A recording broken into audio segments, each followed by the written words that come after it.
कोई मणिपुर की फिल्म से हिंगाdouriba hingadouriba हाइबगी चेरक असिदा बुंगना असिगुंबा अवार्ड अमा लौबा ngमकपा असि ओजा कमाइने यंगबिबियाय मणिपुर की फिल्म की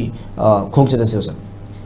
तसेंगना हागदि अखोइना अंडर एस्टिमेट तब लानगनी मणिपुर की फिल्म सिदी तसेंगना मगुल हंदरपनते हेंगलकपनी मयामना फंगदबा अवार्ड उजिगुंगना फंगाइबो पोटसिनी अदुगा मसिगी पोटसि प्रजा मियाम कोइसु याम खरांग मदुगी फुल दु येंगिंगे मदुगी फिल्म दुगी चपचाबा मागी लेंगतो चपचाने येंगिंगे अदु मसि येंगो फंगदे अदुगा फिल्म की पोटसे कोइ मणिपुर दा कोइ फिल्म फजब मयाम दम पुथोई कोइ इमुंग मनुंग की ओइबा लेबा की ओइबा दगे आर्ट फिल्म ओइबा नजगन सिनिंगोन की ओइबा नजगा मसुम मयाम जे मखल मयाम अमा डायरेक्टर मयाम अमा दगा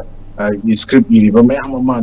मदुगी एक्टर एक्ट्रेस मयाम न कोइ पार्ट ओइ तो लोइ पुथोई पुथोक्तब नति अदुबु अखोइना